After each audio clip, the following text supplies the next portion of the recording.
नमस्कार, स्वागत है आपका 18 स्वदेश पर। मैं हूं आपके साथ पूजा त्रिपाठी और आप देख रहे हैं हमारी खास पेशकश टैक्स मंत्रा। और इस शो में हम सुलझाने की कोशिश करते हैं आपकी जो टैक्स की उलझने हैं, उसे आसान भाषा में आपके सामने लाने की कोशिश करते हैं। और अगर ऐसे में आपके भी कुछ सवाल हैं तो आप हमसे पूछ सकते हैं।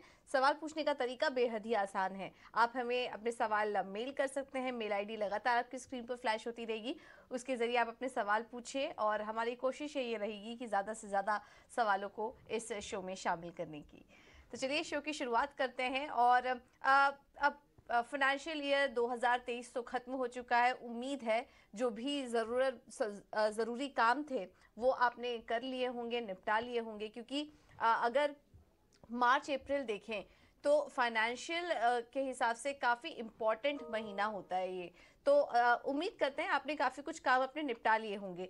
तो अब हम बात करेंगे अब जी जो नया वित्त वर्ष शुरू होने वाला है, इसमें आपको कैसी तैयारी करनी है, क्योंकि ये महीना भी काफ़ी इम्पॉर्टेंट है अगर आपको पूरे साल भर के लिए टैक्स प्लानिंग करनी है। तो जैसे कि आप किस तरीके से अपने प्लान कर सकते हैं, अपने इनकम्स और एक्सपेंसेस को किस तरीके से प्लान कर सकते हैं जिससे कि ज़्यादा टैक्स कटौती का जो बोझ है, ज़्यादा टैक्स का जो बोझ है वो आपको ना सहना पड़े। उसके कुछ तरीके हम आपको बताएंगे ये जो हमारी पेशकश होने वाली है उसके माध्यम से। और इसमें हमारी मदद करने के लिए आज मौजूद हैं जाने माने tax expert CA Sudhir Kaushik, जो कि को फाउंडर और सीईओ है taxpanner.com के। Sudhir ji, thank you so much टीना स्वदेश को समय देने के लिए अपना।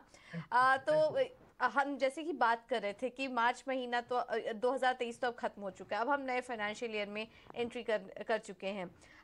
अब इसमें भी टैक्स प्लानिंग से जुड़ी जो छोटी छोटी बातें हैं वो हम आज दर्शकों को समझाना चाह रहे हैं। और शुरुआत सबसे पहले करेंगे इनकम टैक्स डिक्लेरेशन से। ये जो सीटीसी होता है उसकी रिस्ट्रक्चरिंग कैसे की जाए, क्यों इतना ज़रूरी है फाइनेंशियल ईयर की शुरुआत में ही, और इसे कैसे किया जाए, ये हमें थोड़ा हमारे दर्शकों को समझाइए। पूजा, थैंक यू। क्योंकि बिल्कुल कहते हैं ना कि हम पहले दिन ही इस बात को कर रहे हैं जब नया साल शुरू हो रहा है। नया साल मतलब फाइनेंशियल ईयर। तो हमारे जो पहले जो बुजुर्ग जी। हैं, जो काफी समझदार लोग, उन्होंने कुछ एक सेइंग थी, काल करे सो आज कर, आज करे सो अब। पल में परले की जगह इसको आप टीडीएस कटेगा, देर हो जाएगी तब। तो इसलिए इसको आप ऐसे समझिए कि जी। अगर आपने की तो आपका टीडीएस कटना शुरू हो जाएगा, वो भी ज्यादा। तो इसको पहले दिन से ही हम्म। समझने की कोशिश हम्म। करते हैं, और एक बार अगर हमें फिर मौका मिलेगा तो फिर समझाएंगे कि क्यों अभी करना है। इस बात का इंपॉर्टेंस क्या है कि आप अप्रैल में क्यों करें। क्योंकि अप्रैल में हमारे पास एक ऐसी विंडो है जो कि बाकी साल में नहीं मिलती है। क्या है वो? सैलरी रीस्ट्रक्चरिंग की ऑप्शन। अब जब आप इन्वेस्टमेंट डिक्लेयर करते हो तो आपके पास जो एम्प्लॉयर विंडो देता है, जिसमें कि आजकल ऑनलाइन टूल है, और उसमें वो वहां पर आपको सैलरी रीस्ट्रक्चरिंग की भी ऑप्शन होती है। रीस्ट्रक्चरिंग को ज्यादा भारी वर्ड लगता है हम्म। कई बार, लेकिन इसमें होता क्या है कि जैसे बेसिक सैलरी या जी। ईपीएफ वगैरह है, या आपके एलटीए या जो एचआरए है, ये सब कंपोनेंट्स में कहीं ना कहीं थोड़ी बहुत फ्लेक्सिबिलिटी होती है। ऐसा नहीं कि जीरो होती है। हम बस उसको हम्म। मान लेते हैं कि कुछ नहीं चेंज होता है। ये जो हमारी एजम्पशन है, इसे हम इग्नोरेंस भी कहते हैं। हम ठीक से उसको देखेंगे तो एम्प्लॉयर हमें कुछ कुछ ऑप्शन देता है, और ये कैसे यूज करनी है, कितनी यूज करनी है, हम्म। धीरे धीरे इसको इस प्रोग्राम में बताएंगे। लेकिन सबसे पहले ये ध्यान रखना है कि ये ऑप्शन साल के शुरुआत में मिलती है, या फिर जब मैं जॉब चेंज करूंगा, नई कंपनी में जाऊंगा। तो इसके अलावा मुझे ये ऑप्शन मेरी जो कंपनी है हम्म। वो नहीं देती है, तो मैं उसको ब्लेम नहीं कर सकता हूं। तो मुझे अभी अपने डिक्लेरेशन में जो जो फ्लेक्सिबिलिटी अवेलेबल है उसको यूज करना चाहिए अपनी फाइनेंशियल हम्म। सिचुएशन के हिसाब से। तो ये बहुत जरूरी है। और इससे आपका फायदा क्या हम्म। होता है? लगभग 15 लाख से 20 लाख तक जो ओल्ड टैक्स रिजीम में आप टैक्स जीरो कर सकते हो, अगर आपकी कंपनी ने जो जो चीजें दी हुई हैं आप उसको ठीक से इस्तेमाल करते हो। इस्तेमाल करने का मतलब है how to structure your CTC component. अब सीटीसी में मेरी बेसिक सैलरी 25% भी हो सकती है, हम्म। और 50 भी हो सकती है, 40 भी है, 70 भी। It depends on the company policy और आपने क्या चूज बिल्कुल। किया है। लेकिन इसको रिड्यूस करना कई बार मुश्किल हम्म। होता है, वो इशू है। या पीएफ में भी यू कांट रिड्यूस। तो आपको सोच समझ के बढ़ाना है कि बेसिक सैलरी पूरी तरह से टैक्सेबल कंपोनेंट है। और लेकिन इसमें हमारे रिटायरमेंट के जो बेनिफिट है हम्म। डिपेंडेंट होते हैं। तो वो भी देखना होता है कि मुझे पैसा कहाँ पर संतुलन करना है। कि ट्रेड ऑफ होता है कि मुझे टेक होम कितना चाहिए, मुझे अपने फ्यूचर के लिए कितना सेव करना है। तो इस तरह की सैलरी रिस्ट्रक्चरिंग में ये ऑप्शन हमें मिलती है। तो एक तो हमारी सैलरी पे टैक्स आउटगो कम होता है। दूसरा ये ऑप्शन हमें बाद में नहीं मिलती, ये अभी है। हम्म। बाद में मैं इन्वेस्टमेंट करूं या ना करूं वो मेरी मर्जी है, उसके हिसाब से टैक्स कटेगा। लेकिन सैलरी रिस्ट्रक्चरिंग तो अभी होगी। अगर मैंने एलटीए आज नहीं लिया अपनी सैलरी में हम्म। एज ए, तो मैं बाद में नहीं क्लेम कर सकता हूँ, वो मुझे मिलेगा ही नहीं। और फिर मैं चाहे ट्रैवल टिकट भी दे दूं, फिर भी मुझे हम्म। वो डिडक्शन या एग्जेम्पशन नहीं मिलेगी। इसी तरह से सपोज करो आपने एचआरए को टिक नहीं किया कि मैं क्लेम करूंगा रेंट, तो आपको वो रेंट रिसीट हो आपके पास, पर आप वो अपने एम्प्लॉयर से क्लेम नहीं कर पाओगे। इसलिए, और बाद में भी नहीं कर पाओगे एचआरए अगर आपने अपनी हम्म। सैलरी नहीं लिया है एज ए कंपोनेंट, क्योंकि एचआरए मिलना जरूरी है आपको, तभी आप क्लेम करते हो। तो ये सैलरी रिस्ट्रक्चरिंग का मतलब है मेरी बिल्कुल। सैलरी जो दी है, इसको मैं कैसे कैसे बाइफरकेट हम्म। करूं, क्वांटिफाई। इसी तरह से ये तो एग्जाम्पशंस हैं जो हमें मिलती हैं बेसिक सैलरी के बाद, एचआरए, एलटीए या ग्रेचुइटी। और आजकल एक बहुत बड़ा बेनिफिट इस साल बजट में आ गया है, लीव एनकैशमेंट। 25 लाख तक आपका पैसा टैक्स फ्री हो सकता है। तो जो लोग रिटायरमेंट के करीब जा रहे हैं और जिनके छुट्टी लेने की आदत नहीं है, कम से कम वो ध्यान रखें कि लीव एनकैशमेंट अगर ऑप्शन है, क्योंकि इसमें ज्यादा कुछ, कई बार तो एम्प्लॉयर आपके पास ऑप्शन नहीं देता है। मैं ये नहीं कह रहा हूँ कि हर बार आपके पास ऑप्शन है, बट जब आप जॉब चेंज कर रहे हैं एटलीस्ट तब तो देख सकते हैं कहां पर है कहां पर नहीं है। तो उसको आप रैंकिंग तो कर सकते हो कि यार यहाँ पर तो मुझे 20-25 लाख रुपए तक टैक्स फ्री भी मिल सकता है अगर मैं रहूंगा कुछ दिन या कुछ साल। तो कई जगह हम कंपेयर नहीं करते हैं कि मेरा पैसा कहाँ बढ़ सकता है। तो सीटीसी स्ट्रक्चरिंग में, और ये सारा पार्ट सीटीसी है, क्योंकि कॉस्ट टू कंपनी, सीटीसी का मतलब ये है। ऐसा नहीं है कि मेरे को क्या मिल रहा है, नहीं नहीं, कंपनी की जेब से क्या जा रहा है, तो वो सीटीसी है। अब इसमें एक और चीज है, अगर यहां से हम आगे बात करें, ये जो टीडीएस है, इसको मैं कहता हूं यूज टू लूज। इस यूज टू लूज का मतलब है हमें ना टीडीएस की आदत हो जाती है कि भाई ये तो कटता ही है, इससे इससे कम हो नहीं सकता। ये जो आदत है, it's just like a blood pressure. Blood pressure का मतलब होता है कि जिसका मुझे दर्द नहीं होता है ना, आदत पड़ने का मतलब है पेन नहीं हो रहा।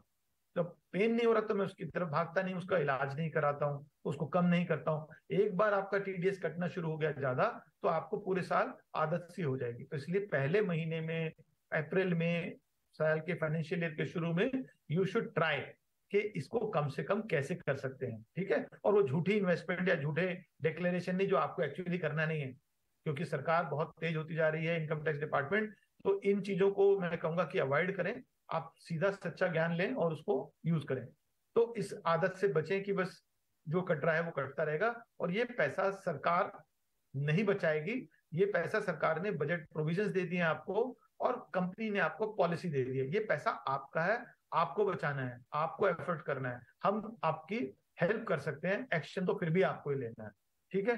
तो इस एक्सरसाइज को करने में एक और चीज का हम कहते हैं कि ये जो टैक्स है, ये एक बार आपके हाथ से चला गया तो ये आसानी से वापस भी नहीं आता। जैसे अगर हमने अपनी हेल्थ को खराब किया, ये एक्सरसाइज नहीं की, अपनी ठीक से खाना नहीं खाया, तो जो जिंदगी है वो हमारी 100 साल की जगह 40-50 पे भी खत्म हो सकती है।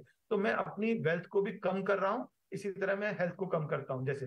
तो कहने का मतलब है, अगर मैंने ठीक से प्लान किया, शुरू से किया, अप्रैल से किया, फाइनेंशियल ईयर 23-24 के लिए अभी से, और उसमें भी सबसे पहले सैलरी, क्योंकि मेरी सबसे बड़ी इनकम है, तो मैं ज्यादा फायदे में रहूंगा, ज्यादा वेल्दी रहूंगा। तो अब सुधीर जी, फिर हम ये जो डिस्कशन है ये तो काफी वास्ट हो सकता है। हम इस चर्चा को काफी एक एक करके अगर समझने की कोशिश करें तो काफी बड़ा टॉपिक जाएगा, लेकिन कुछ अहम पॉइंट्स बताइए। क्योंकि आपने सीटीसी स्ट्रक्चर की बात की, अब सीटीसी स्ट्रक्चर में आपने कहा कि कंपनी की तरफ से, सरकार की तरफ से काफी सारे अलाउंसेस और पर्क्यूसाइड्स दिए जाते हैं जिसके जरिए हम टैक्स के बोझ को कम कर सकें। उसके बारे में कुछ बताइए, बेसिक चीजें। वैसे तो सबकी सैलरी स्ट्रक्चर अलग अलग होती है, सबको बेनिफिट्स अलग अलग मिलते होंगे, लेकिन एक बेसिक स्ट्रक्चर बताइए जिसके जरिए हम अपना जो टैक्स का बोझ है वो कम कर सकें। हाँ, देखिए, जैसे एक पुराना एडवर्टाइजमेंट था, उसकी साड़ी मेरी साड़ी से ज्यादा सफेद कैसे, ऐसे करके एक रिन का शायद आता था। तो इसी तरह से अगर आप देखोगे तो किसी का टैक्स मेरे से कम कैसे। अगर मेरी इनकम 10 लाख है और दूसरे की भी हाँ। इनकम 10 लाख है, हो सकता है सामने वाला जीरो टैक्स दे रहा हो, क्योंकि उसने ज्यादा प्लानिंग की है, वो भी इसी देश में नागरिक हम्म। है, उसका भी टैक्स स्लैब सेम है, लेकिन उसकी प्लानिंग अच्छी हो सकती है। इसी तरह कोई 15 लाख वाला हो सकता है कि जीरो टैक्स दे रहा हो, या 50,000 दे रहा हो और आप 1.5 लाख टैक्स दे रहे हो। क्योंकि जो प्लानिंग नहीं करेंगे वो ज्यादा टैक्स देंगे, और जो प्लानिंग करके एक्शन भी लेंगे वो कम टैक्स देंगे। ये तो सच है, और हमने लाखों लोगों को देखा है। और ये टैक्स डिफरेंशियल होता है उनकी आदतों की वजह से, उनकी डिलेज की वजह से, या उनकी इग्नोरेंस की वजह से।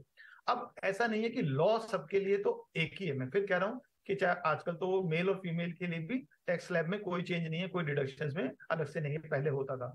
तो अगर आप अपना टैक्स बचाने में या अपने पैसे से प्यार करते हैं, if you love your money, तो पहले तो समझना यह है कि मेरी कंपनी मुझे क्या क्या ऑफर कर रही है। क्योंकि जब तक हम उसको ठीक से देखेंगे नहीं और उस पर टिक नहीं लगाएंगे कि मुझे क्यों नहीं चाहिए, अगर कोई बेनिफिट मुझे मिल रहा है, लोग कहते हैं कि नहीं इससे कुछ नहीं होगा, भाई HRA है, अगर आप अपने पेरेंट्स को रेंट दे सकते हो या आप एक्चुअली रेंट में रहें, क्योंकि जब तक आप सैलरी पे हो, आपकी आप देखो किसी भी सैलरी की पे स्लिप में आपको कहीं ना कहीं HRA कंपोनेंट तो एक ऐसा कंपोनेंट है जो बाकी कंपनी कुछ और दे रही हो या न दे रही हो, HRA तो मिल ही रहा है। तो HRA को एग्जामिशन के लिए आपको बेसिक क्या काम करना है कि रेंट रिसीट होना चाहिए, रेंट एग्रीमेंट होना चाहिए। अब लोग अपने घर का सपना पहले ले लेते हैं लोन लेकर के, जबकि बैंक का पैसा है, वो आपका पैसा सारा है ही नहीं, फिर भी अपने घर में रहने की इच्छा रखते हैं। ये जो इमोशनल करेक्शन है, ये आपके पैसे को घटा देती है, क्योंकि आपने इच्छा तो कर ली लेकिन अपने ही पैसे पे कुल्हाड़ी भी मार दी, क्योंकि जो एग्जाम्पशन मिलनी थी वो आपकी जीरो हो गई। अब आप अपने घर में रहोगे तो HRA क्लेम नहीं कर सकते और पूरी लाइफ नहीं कर सकते। तो ऐसी गलती ना करें। मैं तो सलाह देता हूं कि अगर आप जॉब कर रहे हो, नौकरी कर रहे हो, तो घर भी किराए का रख लो, क्योंकि आपको टैक्स बेनिफिट ज्यादा है। दूसरा, जब आपको घर खरीदना है वो भी प्लान करो, ये नहीं कि घर नहीं खरीदना है, क्योंकि घर होना चाहिए। घर हो वो आपका दूसरी सिटी में हो, जहां पे आपका अपना नेटिव प्लेस कहते हैं जैसे, या दूसरे शहर में हो, ना कि जिस सिटी में हम काम करते हैं। उससे क्या फायदा होगा, मुझे होम लोन के बेनिफिट भी मिलेंगे, रेंटल इनकम भी मिलेगी, और अंडर कंस्ट्रक्शन घर कभी नहीं खरीदने के लिए कहते हैं हम, क्योंकि उसमें कोई टैक्स बेनिफिट नहीं है, कोई रेंटल इनकम नहीं है। तो आपकी 50% जब EMI रेंट से या आपके टैक्स सेविंग से आ रही है, तो आपको अपना घर भी जरूर खरीदना है। ये नहीं करना है कि नहीं खरीदना है, क्योंकि 80% लोग आज भी हम देखते हैं, हमारे पास जो रिटर्न का डाटा है, उनके होम लोन की डिडक्शन नहीं है। सो लेस देन 20% लोगों ने ही होम लोन की डिडक्शन ले रहे हैं। ईयर ऑन ईयर हम चेक करते हैं, और उनके पास 10 बहाने हैं कि बड़ा घर लेना है, अच्छे घर मिलते नहीं है, प्रॉपर्टी प्राइस ऐसा है। लेकिन टैक्स जो आपने दे दिया ना भाई साहब, वो आपको नहीं मिलेगा वापस, चाहे वो कोई भी मोदी जी सरकार हो या किसी और की सरकार हो, क्योंकि उन्होंने आपको मौका दिया है कि आप अपनी वेल्थ बिल्ड कर लें अपनी रिटायरमेंट के लिए, अपने बच्चों के लिए। अब आप नहीं करोगे तो कोई घर आके आपके लिए घर नहीं बनाएगा, घर तो आपको खुद ही बनाना पड़ेगा। तो ठीक है, आप 5 साल 10 साल डेफर करो और लूज करते रहो अपना टैक्स, उस टैक्स के बदले में कोई डायरेक्ट बेनिफिट आपको नहीं मिलेगा, नहीं मिलेगा, नहीं मिलेगा। अब अगर आप उसको चूज कर लो कि मुझे तो घर छोटा लेना है, जरूरी नहीं है ड्रीम हाउस हो, मुझे टैक्स बचाना है, मुझे वेल्थ बिल्ड करनी है, तो आपका इमोशन कंट्रोल हो जाता है। नहीं तो आप अपने इमोशनली करेक्ट हो, शॉर्ट टर्म में खुश हो, लॉन्ग टर्म में रिटायरमेंट के टाइम पर, बच्चों की शादी के टाइम पर, या दूसरों की जब वेल्थ देखोगे तो आपको दुख होगा। इमोशनली कंट्रोल करना ही पड़ेगा, नहीं तो वेल्थ नहीं बनेगी। इसी तरह से आपकी बेसिक सैलरी है, कुछ कंपनीज आपको ऑप्शन देती हैं, जैसे कि मेरे पास ऑप्शन है कि मैं थोड़ी सी बेसिक सैलरी 25 की जगह 40 या उसमें रेंज देते हैं, और ऐसा है कुछ कंपनीज में अवेलेबल है, क्योंकि हम हजारों कंपनी की पे स्लिप्स देखते हैं, इसलिए हमें पक्का है। तो ये चीजें अवेलेबल है, क्योंकि टैक्स लॉज में ऐसी फ्लेक्सिबिलिटीज अवेलेबल है। कंपनी की पॉलिसीज में कहीं ना कहीं एडमिनिस्ट्रेटिव इश्यूज की वजह से इसको ज्यादातर फिक्स रखा जाता है। इसी तरह से EPF है, वो उसके साथ फिक्स है 12%। लेकिन अगर आपका ATC बच्चे की ट्यूशन फीस से ही पूरा हो गया, तो आपको जरूरी नहीं है कि आप PF में कंट्रीब्यूट करें। अगर आप एक नए हैं, अगर आप अपनी कंपनी में जा रहे हैं, you have an option to reduce your PF also. Law में ऐसा है कि मिनिमम आप अमाउंट करेंगे, ठीक है। इसी तरह से NPS है, अगर मेरा ATC फुल है तो मैं NPS ऑप्शन सबसे ज्यादा आपको रिकमेंड करूंगा, क्योंकि वो आपके लिए एडिशनल टैक्स सेविंग है, ATC के बाहर है। और ये जो NPS है, ये भी CTC का पार्ट है। कुछ लोगों को अगर नहीं पता है तो ये भी मैं बता दूं कि ये CTC का ही पार्ट होता है। अगर एम्प्लॉयर कंट्रीब्यूट कर रहा है, इट्स सिमिलर टू PF, उसका अल्टरनेटिव या उसके जैसा एक और, बल्कि बेहतर है, क्योंकि इसकी रिटर्न ज्यादा है और इसकी रिटर्न ATC के बाहर, इसकी टैक्स सेविंग ATC के बाहर है। तो इसको भी इग्नोर ना करें। जो NPS है, ये भी अपने CTC का पार्ट बनाए अगर आपको NPS मिल रहा है। और इसके फेवर में 10 चीजें मैं बता सकता हूं, जिन लोगों को लगता है कि ये टैक्सेबल है, PF तो टैक्सेबल नहीं है। 60% तो वैसे ही मैच्योरिटी पे टैक्स फ्री है NPS, जब आपका पैसा मैच्योर होता है। 40% की जो आपकी पेंशन बनती है, वो आज की डेट में 1 करोड़ पे लगभग 6 लाख रुपए साल की, यानी कि 50,000 रुपए महीना, वो वैसे ही टैक्स फ्री है। अप टू 7 लाख तो न्यू टैक्स रिजीम आ गया है, जब आपको मिलेगी तब तक भी ये हो जाएगा। तो ज्यादा टैक्स से घबराए नहीं, NPS में रिटर्न भी अच्छी है, एडिशनल टैक्स सेविंग भी है, और कई बार लोगों को लगता है पैसा 60 साल के लिए ब्लॉक हो गया, उनके लिए भी मैं कह दूं कि आपके जरूरी जो आपकी जैसे बच्चे की एजुकेशन या मेडिकल नीड्स या घर बनाना है, उसके लिए पार्शियल विड्रॉल्स ऑलरेडी अलाउड हो गए हैं, और थोड़ी बहुत जो रिलैक्सेशन रह गई है वो भी आने वाले सालों में होगी। पर एनपीएस को सरकार पूरी तरह से सपोर्ट कर रही है, और हम भी कह रहे हैं, आपका एम्प्लॉयर भी अगर दे रहा है तो प्लीज प्लीज प्लीज कंट्रीब्यूट 10% और अपने रिटायरमेंट कॉर्पस को बेहतर करिए, क्योंकि आपकी उम्र 60 से 80 साल में आपके पास पैसा कमाने के लिए नहीं, खर्चने के लिए चाहिए आपको। कमाई कम, खर्चा ज्यादा, मेडिकल का भी होगा। तो एक ये एनपीएस को भी अपने उसमें पार्ट में रखें। दूसरा, कई बार कंपनीज मेडिकल फैसिलिटीज देती हैं अपने एम्प्लॉयज को, अगर वो भी कंपनी की तो कॉस्ट है ना, आपको मिल रहा है, वो बेनिफिट भी जरूर लेना चाहिए। इसी तरह से आपका अगर लाइफ कवर में भी कोई ऑप्शन मिल रहा है, क्योंकि वो एटीसी के बाहर है, आपके पास एटीसी की लिमिट सिर्फ 1.5 लाख है, तो जो कुछ उससे बाहर कर सकते हो वो बेहतर है। तो इसलिए भी वो सैलरी का पार्ट ही होता है, वो भी कॉस्ट है, कॉस्ट टू कंपनी है। और वो कई बार कंपनी में होता है, आप ऑप्शन बढ़ा सकते हो, अगर आपके पास बढ़ाने की ऑप्शन है तो जरूर बढ़ा लो, क्योंकि पूरी तरह से मेडिकल कवर होगा, पूरी तरह से लाइफ कवर होगा, और आपके जो टैक्स लायबिलिटी है उस पर कोई नहीं आएगी, क्योंकि एम्प्लॉयर जब पे कर रहा है लाइफ कवर, ना कि बाकी इंश्योरेंस पॉलिसी, सिर्फ टर्म कवर अगर एम्प्लॉयर पे करता है तो टैक्स फ्री परक्विजिट होता है। इसी तरह से मेरे को अगर जो मेरी मेडिकल कवर है अगर कंपनी पे कर रही है उस पर कोई टैक्स नहीं है, लेकिन मैं वो एटीडी में डिडक्शन नहीं ले सकता हूँ जब तक मेरी सैलरी से कटेगा नहीं। अगर मेरी सैलरी से मेरा प्रीमियम कट गया जो कि एज ए डिडक्शन, तो मुझे मिलेगा एटीडी का डिडक्शन, तो मैं अपने आप क्लेम कर लूंगा। इसी तरह से अगर हम सैलरी में जब हम देखते हैं जो कंपोनेंट्स हैं, जब एलटीए हमने कर लिया, एचआरए कर लिया, तो कुछ कंपोनेंट्स इसके बाद आते हैं परक्विजिट्स के।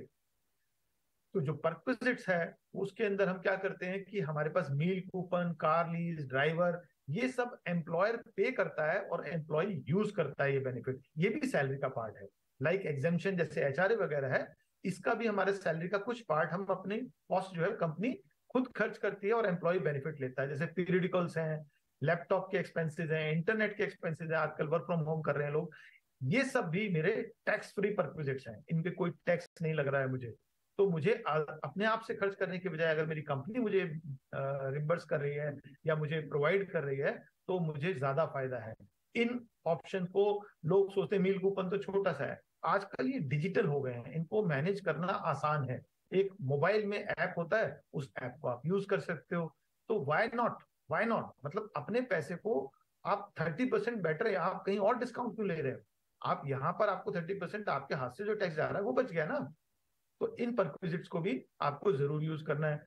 तो सारी डिडक्शंस को लोग देखते नहीं है। भाई मुझे इलेक्ट्रिक व्हीकल लूंगा तो मुझे इलेक्ट्रिक व्हीकल पे up to 1.5 lakh tax saving है, और ये भी मुझे इन्वेस्टमेंट डिक्लेरेशन में बताना है, नहीं तो मेरा टैक्स कट गया। इसी तरह से मेरे बच्चे, अगर सपोज करो मेरी एज बढ़ी है और मेरे बच्चे हायर एजुकेशन के लिए जा रहे हैं, तो मैं अपनी रिटायरमेंट के कॉर्पस में से पैसा ना निकालू, मैं क्या करूं, मैं एजुकेशन लोन ले लूं, मुझे वो इंटरेस्ट अनलिमिटेड, चाहे बच्चा फॉरेन में जा रहा है, 1 करोड़ रुपए की मेरे को लगता है एक्सपेंसिव है, तब भी मुझे वहां पर जो भी 10 लाख का इंटरेस्ट है वो मेरी सैलरी से डिडक्टेबल है, कोई लिमिट नहीं है। इसलिए, और वो फॉरेन हो या इंडिया में एजुकेशन हो, होम लोन की डिडक्शन तब मिलती है जब मैं इंडिया में घर खरीदता हूँ, लेकिन एजुकेशन लोन की जो डिडक्शन है इंटरेस्ट की, वो पेरेंट्स को मिलती है चाहे बेटा या बेटी बाहर पढ़ने जाए। तो इसलिए ये आपका बच्चा अगर पढ़ने जाता है, अपने पैसे को म्यूचुअल फंड में रखें, एनपीएस में रखें, अपने रिटायरमेंट के लिए रखें, बच्चे की शादी के लिए रखें, क्योंकि वहां पर आपको लोन मिलेगा, नहीं मिलेगा तो महंगा मिलेगा और टैक्स बेनिफिट जीरो होंगे। लेकिन होम लोन, एजुकेशन लोन और इलेक्ट्रिक व्हीकल लोन में आपको टैक्स बेनिफिट है, और इसकी डिक्लेरेशन जो है वो आपको अपने इन्वेस्टमेंट डिक्लेरेशन में करने से फायदा क्या है, आपका टीडीएस कम होता है। टीडीएस कम होने का मतलब है मेरा ब्लड प्रेशर कंट्रोल में है, मेरी हेल्थ की तरह मेरी वेल्थ भी ठीक चल रही है। एक डाटा हमने देखा था, लगभग 40 से 45% जो लोगों की जो ओवरऑल जो हम कहते हैं परेशानी है वो फाइनेंशियल है। बाकी तो कई बार हेल्थ की या और इमोशनल इश्यूज होते हैं लाइफ में, लेकिन लगभग 45%, 46% लोगों को परेशानी फाइनेंशियल है, उनकी जो चिंता है। तो अगर मैं ऐसी गलतियां ही करता रहूंगा तो मेरी चिंता 46 की जगह 56 पे जाएगी, लेकिन अगर मैंने करेक्शन करनी शुरू की तो 36 होगी, 26 होगी, धीरे धीरे कम होगी। कहने का मतलब है I can manage my financial better, और मेरी चिंता भी कम होगी। इस चिंता को कम करने के लिए मैं किसी और को नहीं, अपने को सबसे पहले जिम्मेदार बनाऊं। और ये ऐसा मुश्किल काम नहीं है। जैसे जो रामदेव बाबा, मैं कई बार एग्जांपल देता हूँ, वो अपने कोई भी मुश्किल आसन को बड़ी आसानी से कर लेते हैं, उनको योगा करने की आदत हो गई है। तो आपको जब फाइनेंशियल चीजें समझ आने लगेंगी तो इतनी मुश्किल नहीं लगेगी। जैसे कि सुधीर तो ऐसे ही बात कर रहे हैं, इतना आसान तो नहीं होता, लेकिन अगर आप सोचोगे तो जरूर होता है। मैंने तो अपने बच्चों को भी कहा है कि भाई आप एनपीएस या होम लोन की डिडक्शन आप 40 साल पे जाके क्यों लोगे, 25-26 पे क्यों नहीं ले सकते हो। एक इन्वेस्टमेंट समझना है। पहले के जमाने में और आज के जमाने में ये फर्क है। हम वेल्थ बना सकते हैं, हमारे पैसे की जरूरत अगर नहीं है, मैं यंग हूं, मेरी शादी नहीं हुई है अभी और मेरे पास बच्चों का खर्चा नहीं है, मैं वेल्थ क्यों ना बनाऊं। मैं ईएलएसएस में पैसा अगर थोड़ा सा लगा रहा हूँ, इसी तरह से होम लोन की ईएमआई दे सकता हूँ, इसी तरह से एनपीएस में भी दे सकता हूँ, और वो अलग अलग डिडक्शन है। सिर्फ पैसे को सेविंग अकाउंट में रखना, एफडी में रखना, उससे आपका इन्फ्लेशन भी बीट नहीं होता है। कोई रिस्क फ्री नहीं है, वो प्योर रिस्क है, क्योंकि आपको इन्फ्लेशन 8% है और रिटर्न 4% है। तो भाई ये तो सामने है, वो कहते हैं ना, कबूतर बैठा हुआ आराम से बिल्ली खा रही है, तो उसको कोई बचा नहीं रहा है। तो इसलिए इन चीजों में ज्यादा अपना समय ना लगाएं। अगर आपकी टैक्सेबल इनकम है तो इंटरेस्ट इनकम को भी थोड़ा अवॉइड करें। और ये इनकम जो भी है आपकी टैक्सेबल, ये भी आप डिक्लेरेशन में दे सकते हैं। इसका डिक्लेरेशन में देने का फायदा ये है कि आपका जो टीडीएस कट रहा है 10% बैंक पे, और एम्प्लॉयर इसके ऊपर जो डिफरेंशियल होगा वो काट लेगा, तो आपको लेटर ऑन अलग से इस पे इंटरेस्ट नहीं देना पड़ेगा। फाइनली जब आप रिटर्न फाइल करोगे कोई कैलकुलेशन नहीं करनी पड़ेगी। तो ज्यादा अच्छा है कि आप अपने एम्प्लॉयर को बता दो जो भी आपकी इंटरेस्ट इनकम वगैरह है और अदर इनकम है। हाँ, कैपिटल गेन आप एम्प्लॉयर को बताओगे तो वहां पर वो एक्सेप्टेबल नहीं होता है, लेकिन इंटरेस्ट इनकम सभी लोग बता सकते हैं। और अगर आपकी रेंटल इनकम है तो भी जरूर बता दो अपने एम्प्लॉयर को, क्योंकि कई बार वो नेगेटिव इनकम आती है। नेगेटिव इनकम का मतलब है कि मैं इंटरेस्ट ज्यादा पे कर रहा हूँ होम लोन पे, चाहे मेरा किराए का घर है, सेल्फ ऑक्यूपाइड पे तो मिलता ही है इंटरेस्ट, लेकिन अगर मेरी रेंटल प्रॉपर्टी है तब क्या होगा, तब भी मेरा इंटरेस्ट अगर ज्यादा है और रेंट कम है तो भी मेरी सैलरी में से माइनस हो जाएगा और मेरा टैक्स कम हो जाएगा।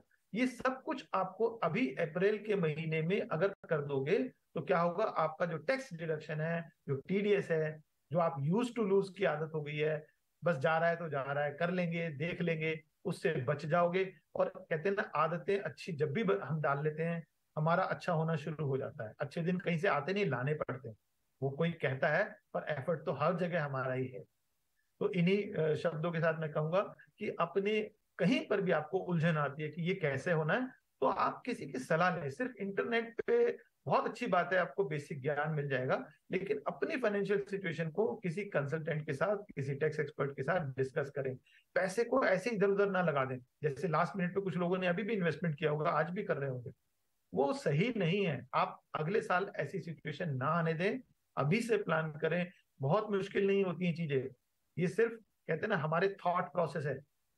ये मैं अपने पैसे को कितना अपना समझ रहा हूँ, यही बहुत फर्क है। अगर मैंने सोचा कुछ कि बस बहुत कर लूंगा, इंपॉर्टेंट बातें दैट आपने बताई। मीन्स एक आई ओपनर की तरह थी ये कुछ बातें जो अभी आपने की, पर्सनली मेरे लिए भी। एक आखिरी सवाल जाते जाते, जिसको कि जुड़ा हमें काफी सारे दर्शकों के सवाल भी मिल रहे हैं इसको लेकर, ये न्यू टैक्स रिजीम और ओल्ड टैक्स रिजीम, इसको लेकर कैसे प्लानिंग करनी है, कब हमें ऑप्ट करना है, इसको लेकर भी काफी ढेर सारे सवाल आ रहे हैं। तो इसे आप क्लैरिटी दे सकते हैं, क्या ये अभी कर लेना चाहिए या फिर इन्वेस्टमेंट डिक्लेरेशन के समय करना चाहिए, कब इसे ऑप्ट करें? हाँ जी, तो इसमें एक बहुत अच्छा जो आपने सवाल किया पूजा, थैंक यू, मैं मिस कर गया था शायद। ये जो टैक्स रिजीम है, ये पिछले साल जो ये अभी फाइनेंशियल ईयर हमारा जो गया है, जो 22-23, इसमें बाय डिफॉल्ट था ओल्ड टैक्स रिजीम, यानी कि अगर मैं नहीं चुनता हूं डिक्लेरेशन में तो मुझे old tax regime employer they देगा। लेकिन अब इस साल जो बजट में जो चेंज आया 2023 का, जो कि एप्लीकेबल है 2023-24 फाइनेंशियल ईयर के लिए, उसमें क्या किया सरकार ने, कहा कि by default new tax regime है। तो अगर आपने कोई टिक नहीं किया, कोई चेक नहीं लगाया बॉक्स को कि मुझे ओल्ड टैक्स रिजीम में जाना है, तो आप कितनी भी इन्वेस्टमेंट कर लो, आपको एम्प्लॉयर टीडीएस काटेगा न्यू टैक्स रिजीम पे। तो आपको जब डिक्लेरेशन कर रहे हैं वहां पर एक ऑप्शन होगा to select to opt out for a old tax regime, ये ध्यान रखना है। तो हमारी सलाह ज्यादातर हम लोगों को ओल्ड टैक्स रिजीम के लिए देते हैं। क्यों देते हैं? क्योंकि जो टैक्स सेविंग की जो भी जितनी भी डिडक्शंस हैं, जितनी भी एग्जेम्पशंस हैं, वो कहीं ना कहीं हमारी बेसिक नीड्स के साथ, फाइनेंशियल नीड्स के साथ जुड़ी हुई हैं। और अगर आप सन्यासी हैं, सन्यासी से या मस्त आदमी है कि आपको कोई फैमिली के लिए, अपने लिए पैसा नहीं बचाना है, तो of course you can go for the new tax regime और आपका टैक्स देश के ज्यादा काम आएगा, आपके घर वालों को आपके पैसे की जरूरत कम है। तो new tax regime by default. दूसरा, जिनकी इनकम ही 7 लाख से कम है, 7.5 लाख से कम है, वो लोग तो बिना झिझक न्यू टैक्स रिजीम में जाए, क्योंकि उनको तो कोई टैक्स लगना ही नहीं है। लेकिन अगर आपकी इनकम जरा सी भी, मार्जिनली भी 8 लाख भी हो रही है, तो जरूर कंपेयर करें न्यू टैक्स रिजीम में। आपके बच्चों की फीस, रेंट या कुछ ना कुछ ऐसी डिडक्शन होगी जो आप वैसे ही नेसेसरी एक्सपेंस कर रहे होगे। हो सकता है होम लोन की ईएमआई दे रहे हो सकता है नया घर खरीदना, उसका स्टैम्प ड्यूटी हो, वो सब एटीसी या होम लोन, ये सब चीजें आपको मिलेंगी ओल्ड टैक्स रिजीम में। तो ओल्ड टैक्स रिजीम हमारी नजर में ज्यादा अच्छा है। सरकार उस तरफ जा रही है न्यू टैक्स रिजीम में, क्योंकि सरकार को ईज ऑफ बिजनेस देना है, जो उनका एक मंत्र है कि धीरे धीरे से लोगों के पास, कंपनीज के पास ये कंप्लायंस कम हो जाए। और उनके पास फाइनेंशियल डाटा वैसे ही हमारा बहुत आता जा रहा है, तो वो कोशिश करेंगे कि कुछ सालों में ओल्ड टैक्स रिजीम चली जाए। लेकिन हिंदुस्तान में जो फाइनेंशियल लिटरेसी है, आज भी लोग, मुझे लगता है टैक्स सेविंग के नाम पर तो फिर भी कुछ सेविंग कर रहे हैं, कुछ मेडिकल इंश्योरेंस, कुछ चीजें ले रहे हैं। अदरवाइज तो वो शायद उनको मुश्किल होगा, जो कि विदेशों में क्या है, टैक्स के बदले में हमें फाइनेंशियल सिक्योरिटी या मेडिकल सिक्योरिटी वगैरह मिलती है। यहाँ पर अभी ऐसा नहीं है, या तो सरकार वो भी कर दे, तब इनको हटा दे ये जो डिडक्शंस को, या ओल्ड टैक्स रिजिम को, तो ज्यादा अच्छा है। अदरवाइज तो शायद लोगों, जो टैक्स पेयर हैं, वो कहीं ना कहीं कुछ रिस्क पे जाएंगे, मुझे ऐसा लगता है। तो old tax regime by default मेरी बिल्कुल। रिकमेंडेशन है। बट 7 लाख से नीचे वालों के लिए तो बिल्कुल कोई घबराने की बात नहीं है। मार्जिनली भी आप 8 लाख, 9 लाख, 10 लाख पे जा रहे हो, please compare before you choose old और new. Right. On that note Sudhir ji, बहुत बहुत धन्यवाद आपका। आप जिस तरीके से समझाते हैं, अपनी बातों को रखते हैं, एक कैंडिड तरीका भी होता है उसमें, और आप आसान भाषा में जो आप दर्शकों को समझाते हैं, वाकई बहुत मजा आता है आपके साथ शो करने में। थैंक लेकिन यू। बहुत इंपॉर्टेंट बातें बताई हैं। अप्रैल महीना जो नया वित्त वर्ष शुरू होगा, उसमें ये कुछ इंपॉर्टेंट जानकारी थी जिसको कि आपका होना भी बहुत ज़रूरी था। और उम्मीद करते हैं कि अब आने वाले समय के लिए आप धीरे धीरे खुद से इन सब बातों की मदद से खुद एक फाइनेंशियल एक्सपर्ट बन जाएंगे। Thank you so much Sudhir ji, अपना कीमती समय हमें देने के लिए, और हमारे साथ इस खास चर्चा में पार्टिसिपेट करने के लिए बहुत बहुत धन्यवाद आपका। चलिए, फिलहाल इस शो में इतना ही। मुझे दीजिए इजाजत। नमस्कार।